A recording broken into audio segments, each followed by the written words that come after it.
Welcome. Oh, bet that's better. All right. Here we are. Once again, we're going to do the show. Holding space for love to be seen. I'll be your host because that's how it happens. My name's Tiger. I'm going to hang out here for about an hour. You're invited to join me, whether you're here watching live or watching or listening to the replay. Welcome. Oh, goodness. What are we doing here? Sometimes I just have to remember, what is this really all about? Oh, yeah. This is an opportunity for us to be present, an opportunity to connect with reality, which would be nice. I've been super busy in between this broadcast and the one earlier today. So my mind's running a little bit, thinking about things that aren't really pertaining to this moment at all.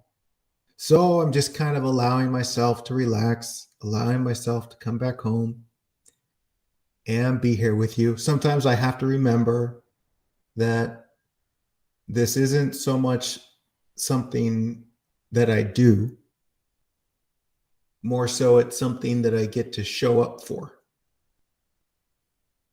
From the perspective of something I have to do, then that implies the next moment and the next moment and the next moment, as if there's somewhere to get to.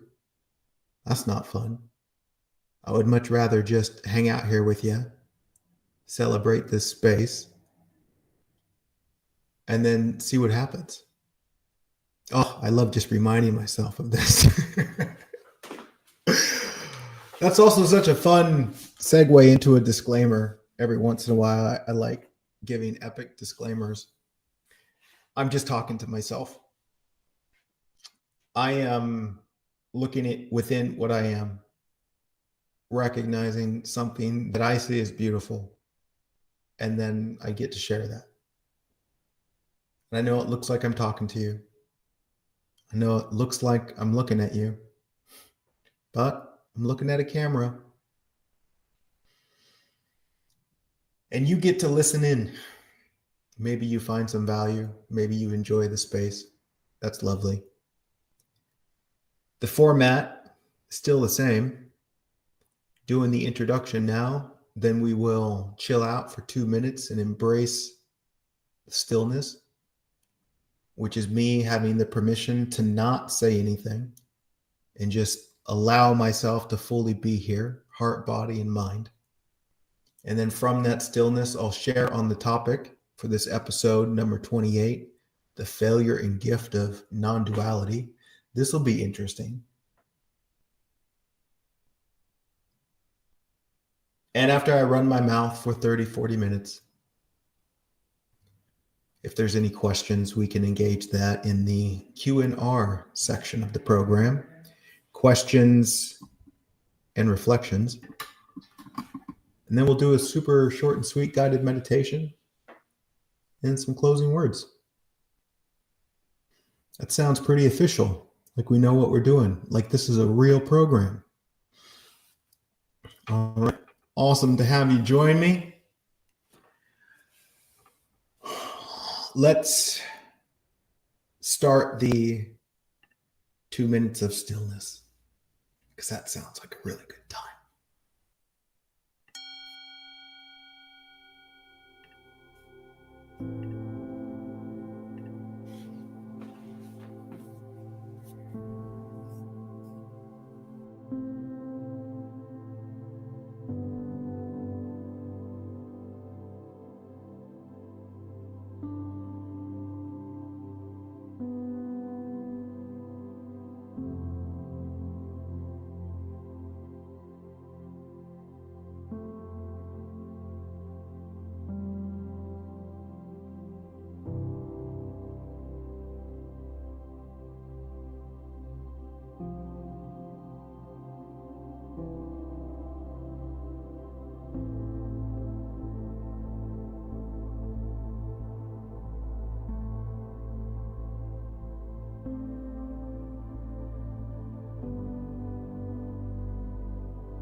That was 2 minutes of a beautiful stillness.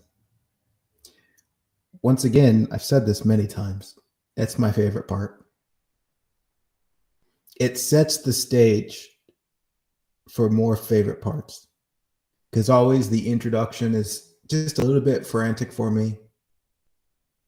Getting set up to do the show, going live, pressing buttons. And then taking that moment to just chill. It's really nice. Welcome to the space. I'm going to share some thoughts and reflections.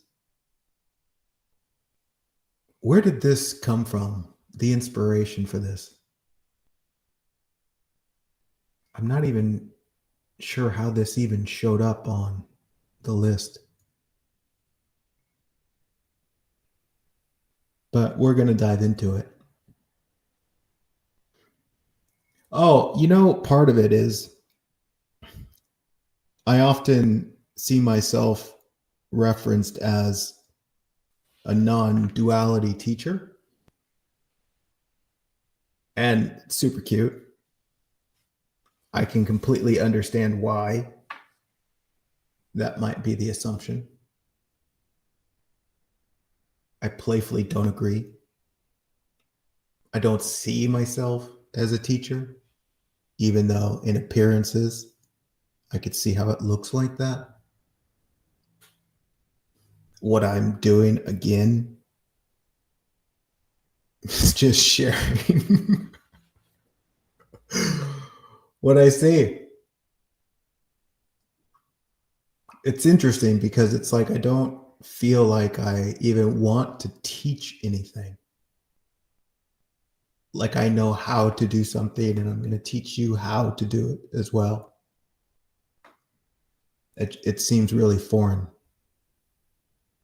But anyway, maybe some are listening and they're not familiar with what non-duality is. And really, to summarize, and it's really quite beautiful, it's a concept that's referred to in many different traditions. But as the name implies, non-duality, it's suggesting that the appearance of duality, this and that, is an illusionary one. Meaning that the things that we see as separate are not separate at all. That really all of these things are one thing. And we can look at this in the illustration of a magnet, where you have the apparent positive charge and then the negative side.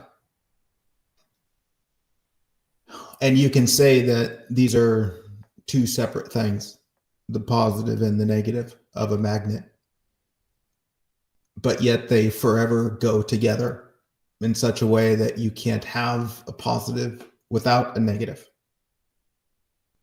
If you get rid of the negative, you get rid of the positive. In fact, if you have a magnet and you think the negative side is ugly and you cut it off, you now have two magnets with both positive and negative. You can't get rid of it. And this also speaks just to experiences or things that we see in life, such as weather. You could say the winter time is separate from the summertime. You can say that they are two separate things, but really they're intimately tied. There isn't summer or winter. There is life that sometimes looks like summer and sometimes look like winter, but they forever go together. And so if you hate one end of the spectrum, you're actually expressing hate toward the whole thing. If you hate the winter, you're actually hating life. If you love the summer, you're actually loving life. And it's interesting too, because in the same instant, you can't both hate or love life. Sure, you can oscillate back and forth really quickly, but in each given moment, there's either a love extended or a withholding of love. And the concept, the pointer, points towards sacred unity in life. That there's only one. That there is not this or that. And furthermore, if there's only one, then you must be that one. Because it's not the one and then you. That would be two. If there is only one, then what you are is that one. And furthermore, the concept points towards the illusion of separation between human beings, where we think that there is self and other. That would be two. That would be a duality. Now, yes, in appearances, it looks like that. But as you unwrap it, you start to see the illusionary nature of self and other. That there really isn't self and other. There's just the one pretending to be two. And our experience of self and other is really to experience a dream of self and other. It's to experience who I think I am as a separate something, and to experience who I think you are as a separate something. But those two characters are imaginary and don't really exist. Yet the reality of what exists is the one experiencing itself. And my God, this makes me want to go in a completely different direction for this topic, but we'll see if we can stay on point with the title, which is The Failure and Gift of Non-Duality. So often in spiritual concepts, there's a very innocent, understandable misunderstanding that leads us to cling to our initial assumptions about what these pointers mean. We cling to our belief in the concept rather than connecting more deeply with what they're pointing toward. And I guess we can jump right into the failure of non-duality as a concept. And, you know, besides the title of this episode, this really speaks to so many things. It speaks to all concepts. It speaks to all religions. It speaks to all spiritual methodologies. Where if you unwrap all the religious texts and see them in a more sane perspective, they're saying the same thing as non-duality would be saying.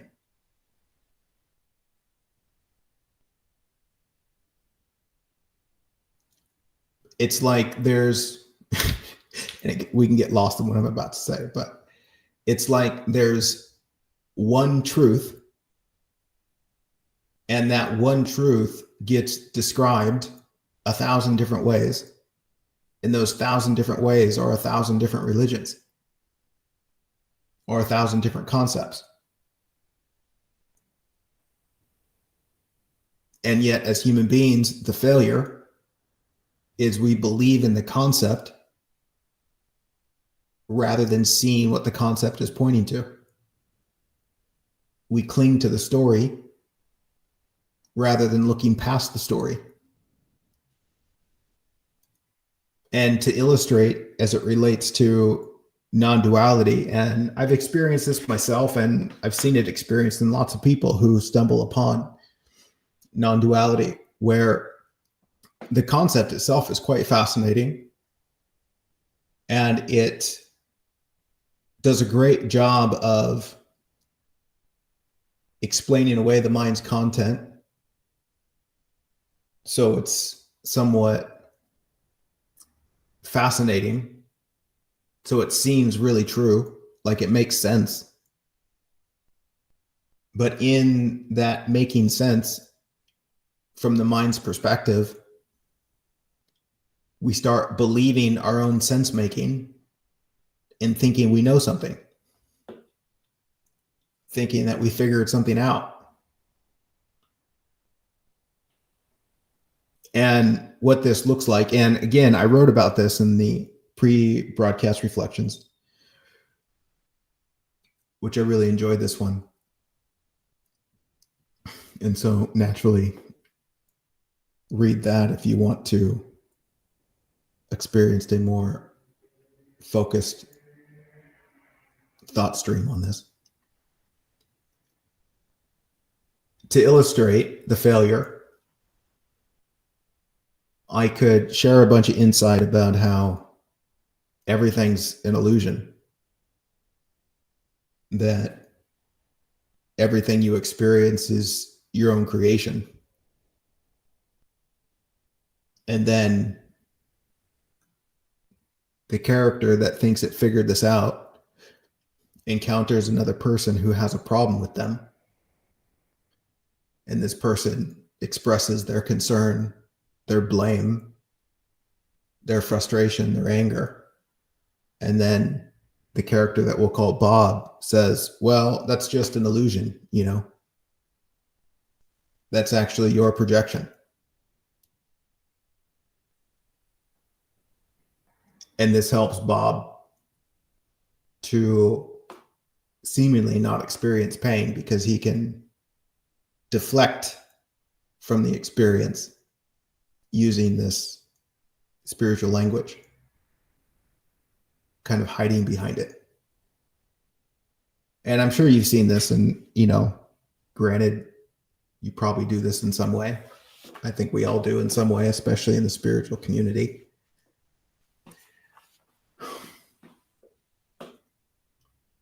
And so because it makes sense to Bob, he can use this insight to create distance between him and the world's problems, other people's problems. And in appearances, it seems like it protects him. But do you also see how that creates separation?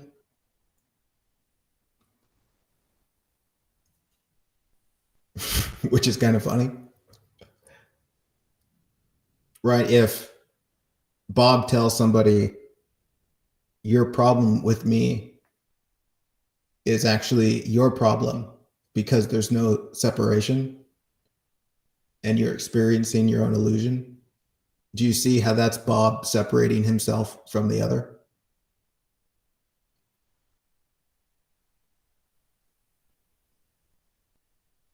And again, this happens even in all religious traditions, where in some way you think the insight that you discovered pertains to somebody else,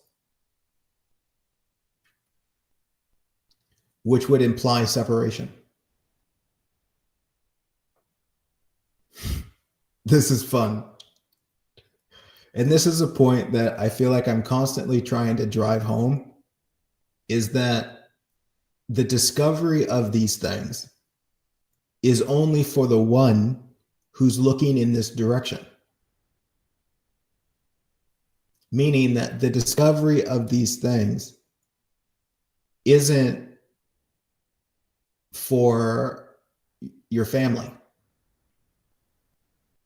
isn't for your partner, isn't for the world. That would imply separation.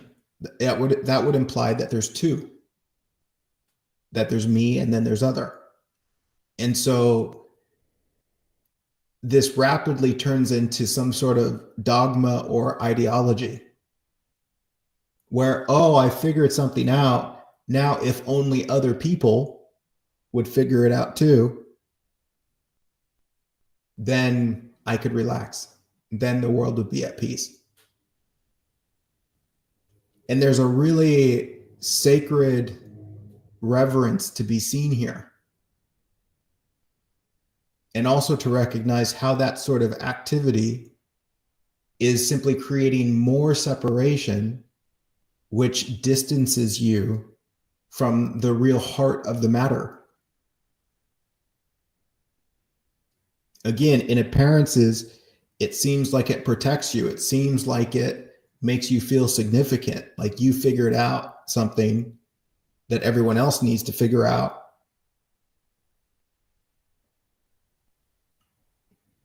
And you somehow have the solution. But this isn't about others at all. Again, being that all of these traditions, all of these concepts, in some way or another, are pointing toward a discovery that all is one, then that's for you. And again, as I'm looking at the camera right now, I'm talking to myself.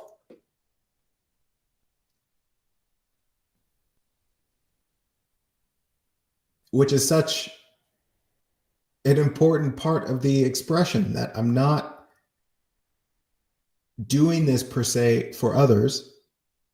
This is for my own joy, to unwrap the gift, to unwrap the miracle, to look beyond the dream.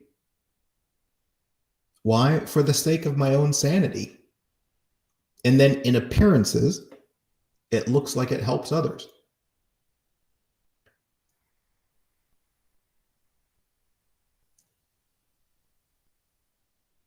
If Bob really saw the heart of the message, what was really being pointed to, and then he encounters what appears to be another human being having a problem with him, he would recognize that his statement that says, "You're just projecting," would be a statement that he's telling to himself. You're projecting that another human being is projecting.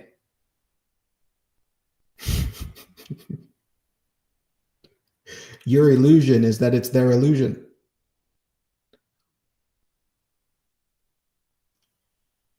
And to really see that destroys all defense and only presents a profound openness to deeply listen, which is the real heart of the message.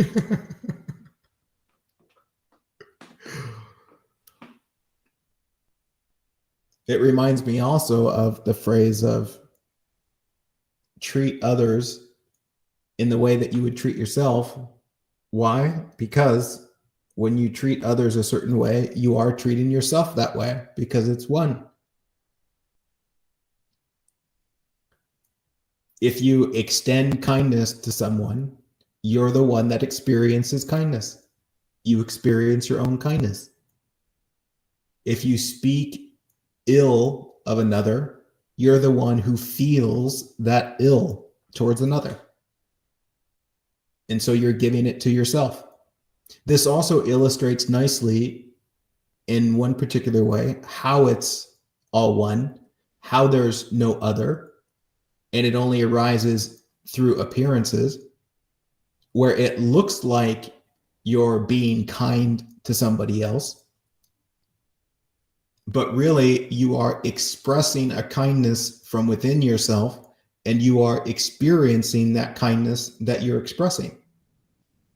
And we've all had the human experience where you're being kind to another, but they don't experience the kindness. Or it seems like you're expressing love to another, but they don't experience the love.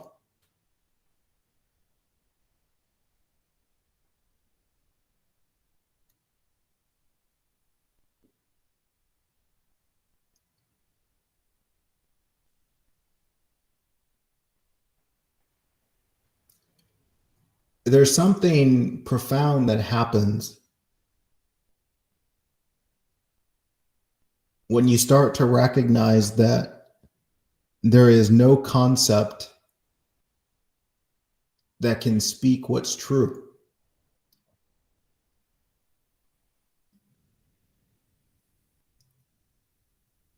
There's a beautiful letting go of all the concepts, a beautiful letting go of all the stories, not needing to know which story is the right story because it's irrelevant. What's relevant is what the story is pointing to. And when you see what it's pointing to, it's self-evident.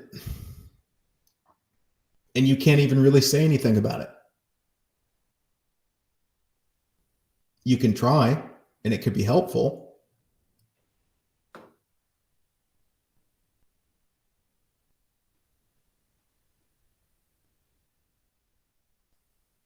But it brings about an epic stillness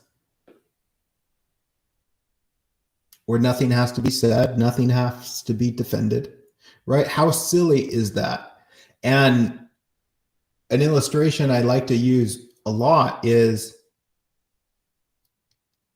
if you give a tree a name, that name doesn't say anything at all about what the tree really is. Furthermore, the tree isn't separate from life. It's not its own thing. It is the totality of life pretending to be a tree. And so to call that something a tree and to believe that it's your thoughts about it turns it into something that's so incredibly limiting.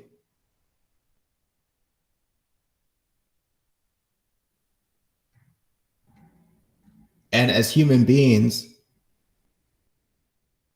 we argue about which tree is, or which name is the right name for the tree, rather than connecting with its reality, which is also to connect with your reality, the reality.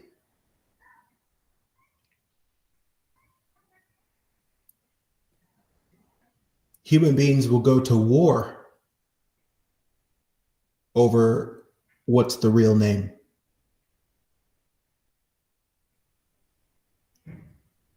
And this all stems back to the human being's determination to protect its own name, its own concept of identity, right? Like, I mean, again, playfully speaking, like nationality. It's a concept. It's a label. It's a name. There's nothing real in life called an American. It's a concept. It's a pointer. But to identify with that concept, then if somebody says it's not real or implies that it has no value or makes silly comments against it, then you'll be offended. Because that seems to threaten your belief in a concept that you're mistaking as reality. And this, of course, happens with religious tradition. You see, and again, this happens in all of it, non-duality included, where a concept will serve as a pointer towards a profound discovery that's beautiful, that's lovely, that exposes a tremendous amount of love. and the mind says, what the fuck was that? And then it looks at the concept and thinks it was the concept. And they say, the concept's true.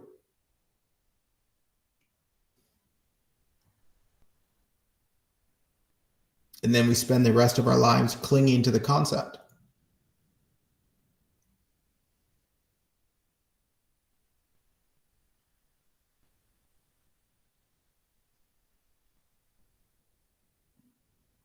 And when there's identification with the concept, there's almost nothing you can say. Maybe you've experienced this in your own life where you were identified with a concept. This happens, whether it's religion, it can be dogma around food, it can be dogma around other elements of lifestyle, what you should or shouldn't do, and blah, blah, blah, blah. And you can really think that you're right. You can really think that you figured it out. You can really think you found something. And no one can convince you otherwise.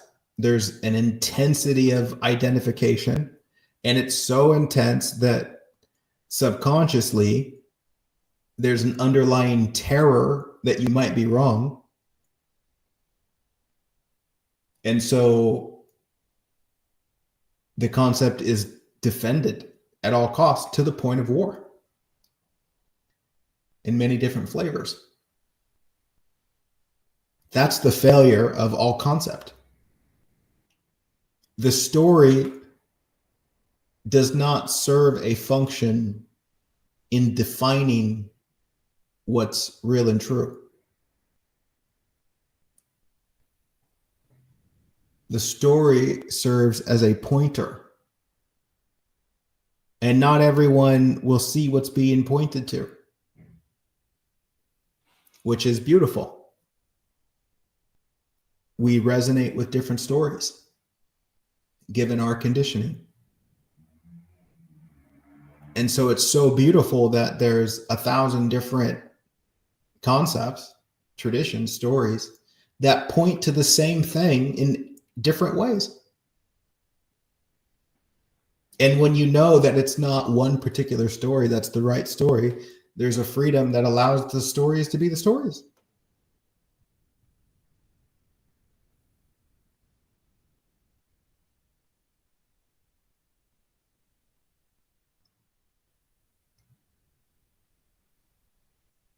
What is the gift of non-duality? Well, I think I've been speaking about that a little bit. It's the gift of all concepts. And if there's resonance with a particular concept, then in some way or another, the concept is pointing for you to a profound truth that all is one, that all is well, that there's nothing to be lost, that you can relax. It's pointing beyond the mind's dream. And it's so beautiful to see all the different ways that it's described.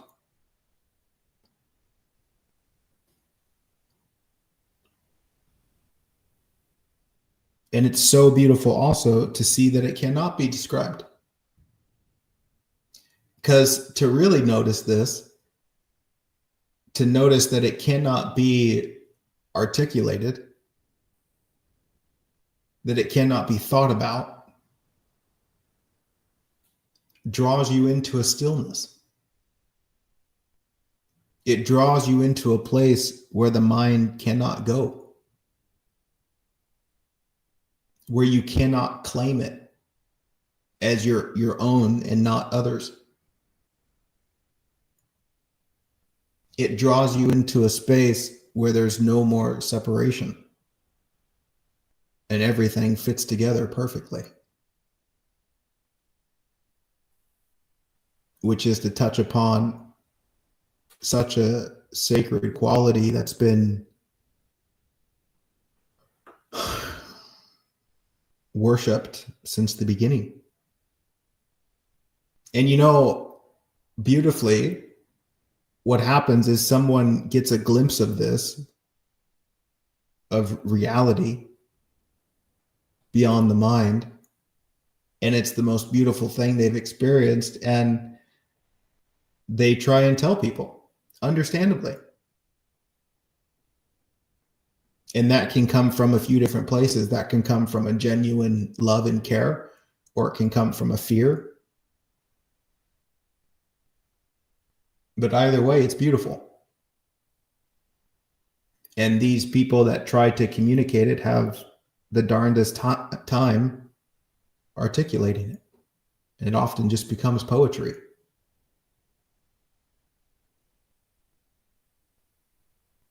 But it's so beautiful, you might as well try.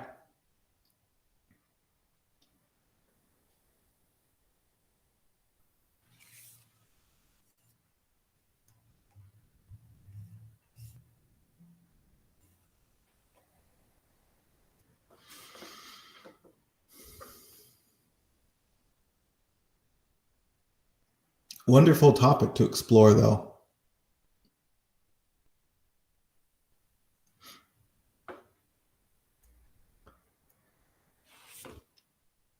I wonder if there's any questions. Maybe we'll move on to questions and reflections.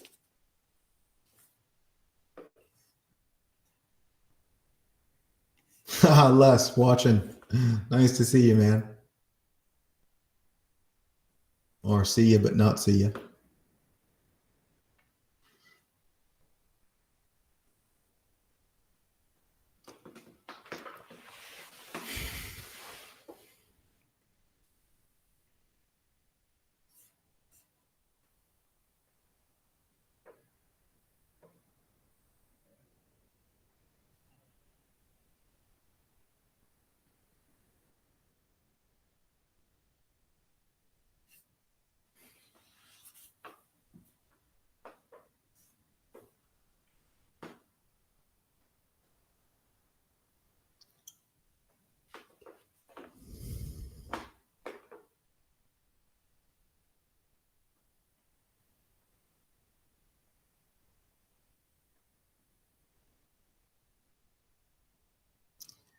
There's also this beautiful invitation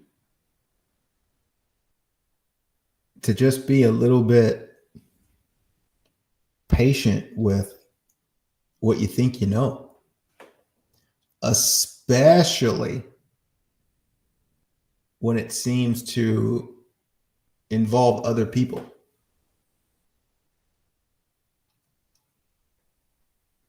Because what's happening is we are clinging to a concept that we're using to protect our ego, which is fine. It's cute. But how's it going?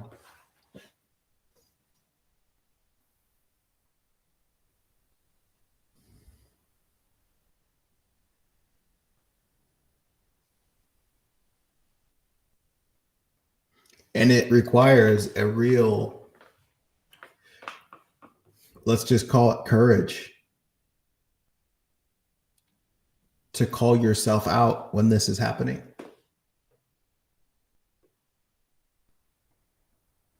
Courage, because it can perceivably threaten what you think you found.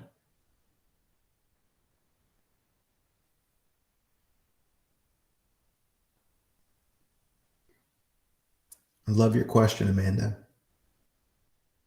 But what is wrong with wanting others to change? For example, violent people and bad stuff.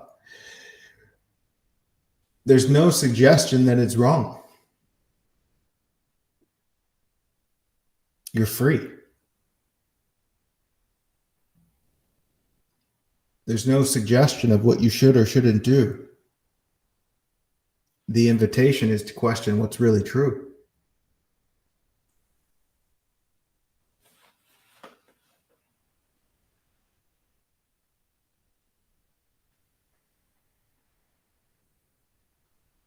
Maybe the invitation is to deeply ask yourself, why?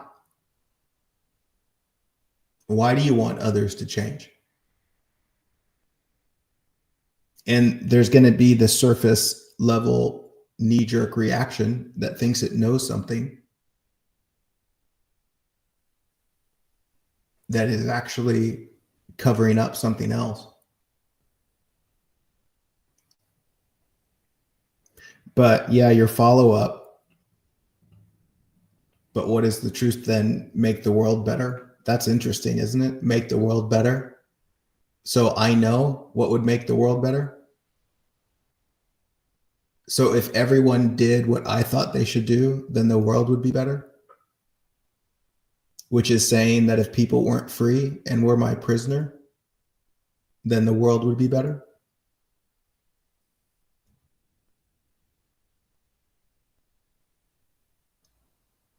Am I assuming that life is making a mistake and I know?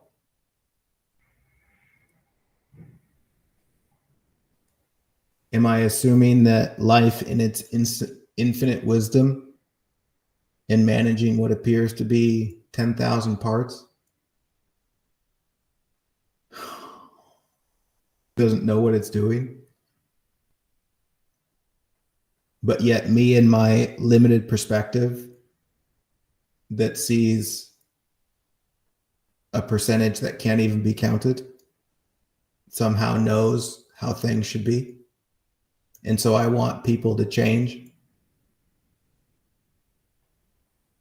because I know how they should be? Or do I want them to change so that I can relax, so that I can be at peace, which shows me that I misunderstand the nature of peace?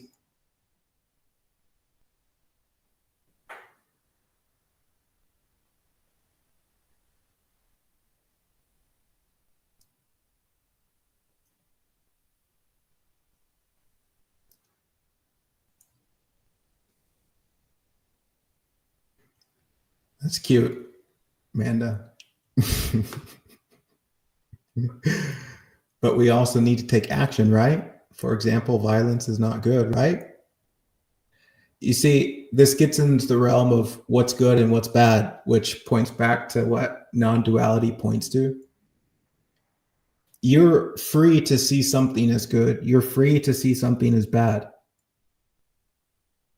But in your seeing of those things as good as bad, good and bad, you're seeing them as separate things.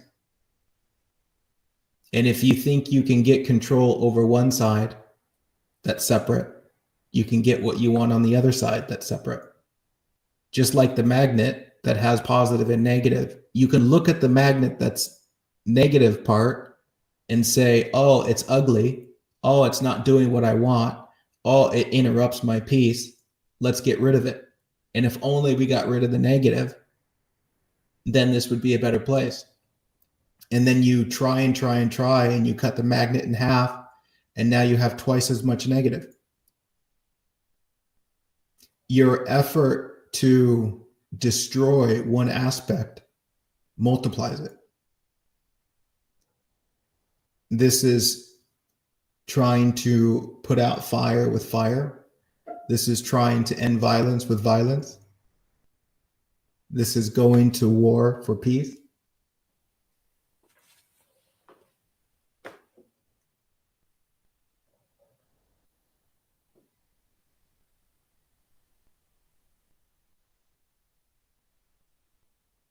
And it's also interesting because in our playful lack of awareness in what's happening behind the scenes, beyond the mind's dream, we're completely unaware of our own violence. And we see the violence out there in others.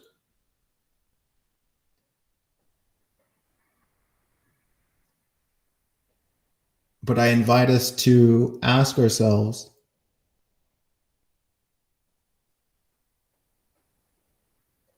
is my wanting other people to not be violent a form of violence? And what is violence really? Violence exists along a relative scale. You can look at the loud violence and think, oh, that's violent. But yet there are so many other flavors of violence. And again, concepts like violence can only happen when the truth of life is not being seen. Which, in other words, it's saying violence can only happen when separation is perceived. Furthermore, to perceive separation is violence. That's a deep one, but it points to something profoundly true. To see yourself as separate from the one who is violent is violent.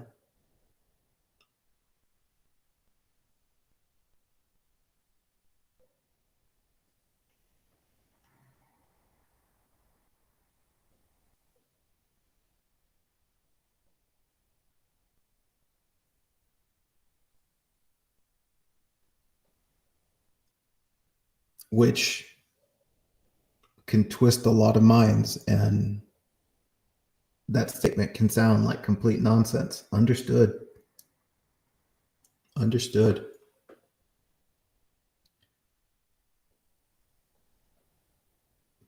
But it only seems like nonsense from the perspective that separation is real, that people are separate,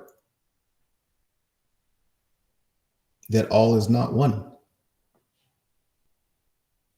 When you recognize that all is one, that you are the one, and the perceived other person that you're encountering that is violent is you, it completely changes the dynamic of how you interact with that situation. Where it's not a question of what should I do? What's the right thing? What's the wrong thing? There's something that automatically happens. It's not a question, which is part of the difficulty in the human experience that is, playfully speaking, asleep. They're looking at how to address all these things from the perspective of separation, and everything they end up doing reinforces separation.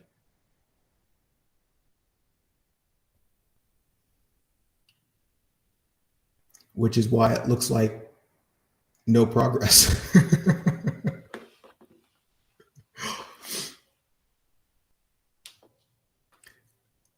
I'm going to do a video one of these days on violence.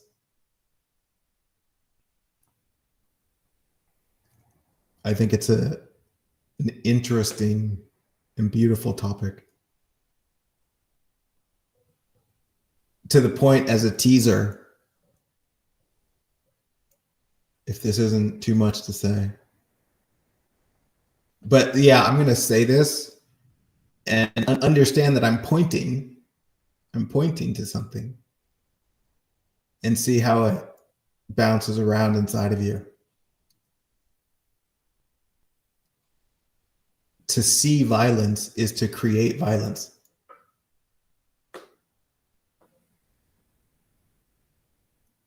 The violence you see is the violence you put there. And I can just see the mind saying,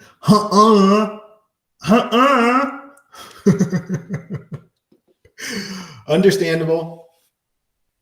Understandable. The thing is if it's all one thing, then there's nothing other than the one. If you see something other than the one, you're putting it there. And if it was all one, the only thing that you would see is love.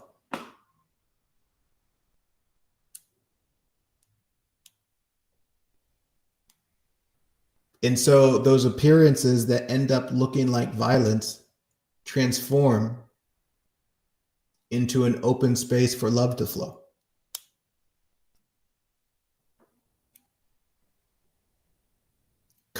So much beauty to adore there. My goodness.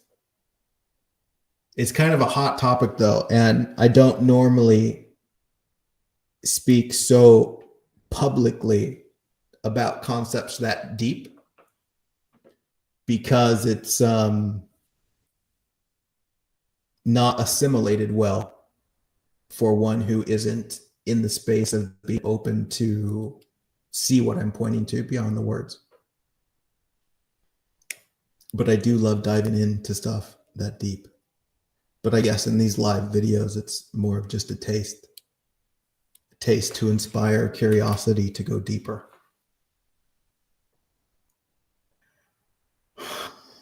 Good effort, Amanda. Good effort.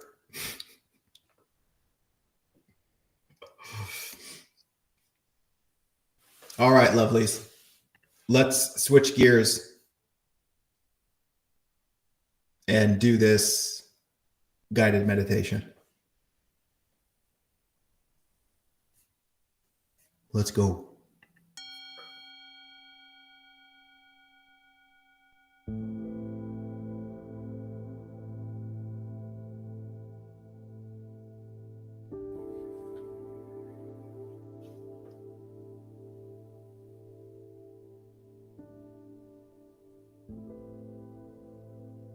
Welcome to this moment.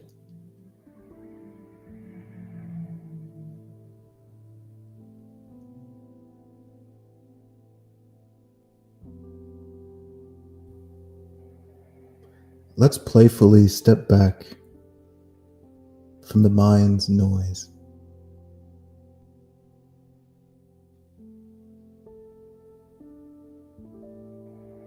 Inviting ourselves into presence.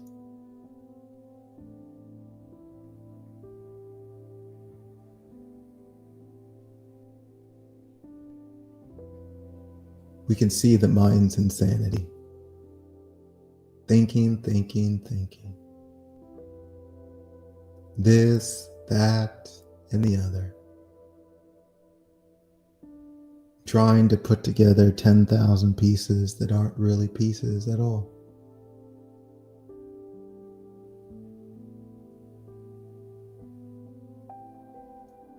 Running around in a dream, going nowhere.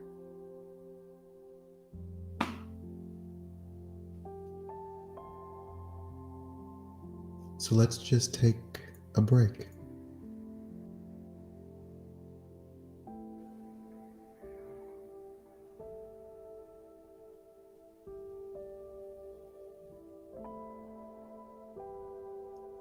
Recognize life's permission for you to just be here.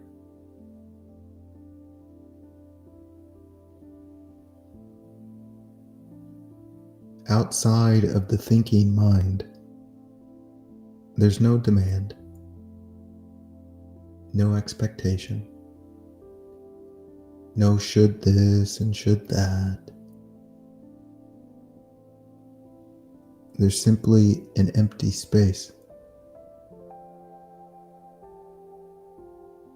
that invites you to rest.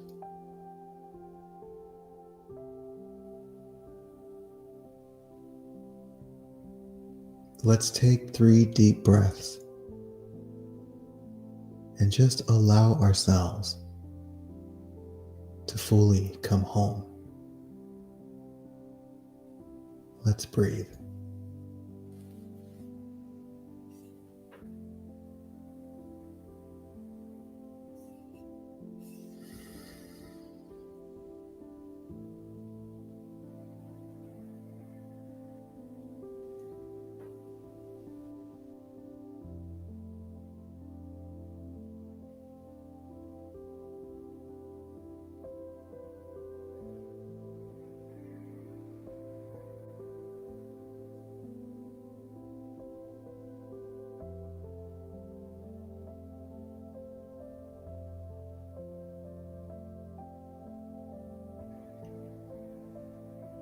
Here we are, right now. Isn't it amazing how much isn't happening?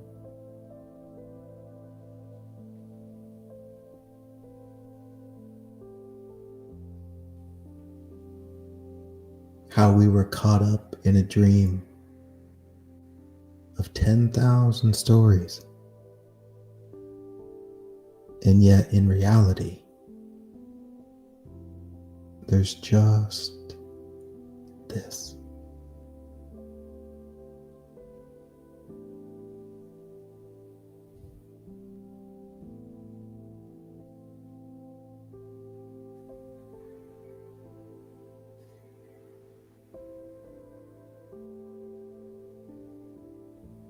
This is your real home. This is what's really true.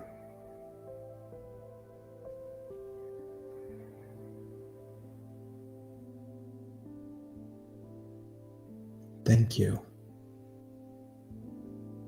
for meditating with me today.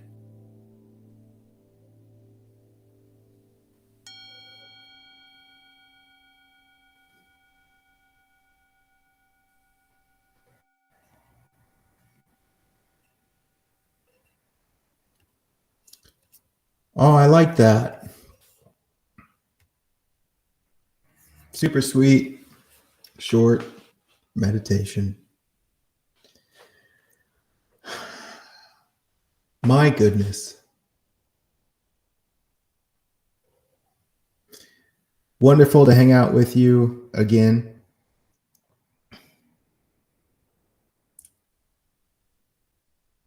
Oh, it's only Tuesday, which means there's 2 more of these tomorrow. Then I have 4 scheduled for next week too. I contemplated cutting down to just 2 a week, 1 on Tuesday and 1 on Wednesday, but we'll see.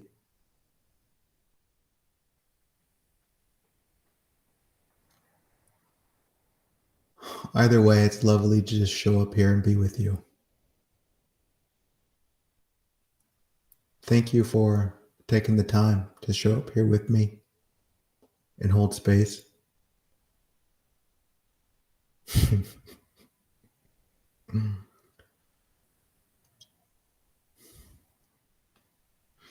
If you have any questions, reach out. Join the Enlight Connect community. It's free. Go deeper.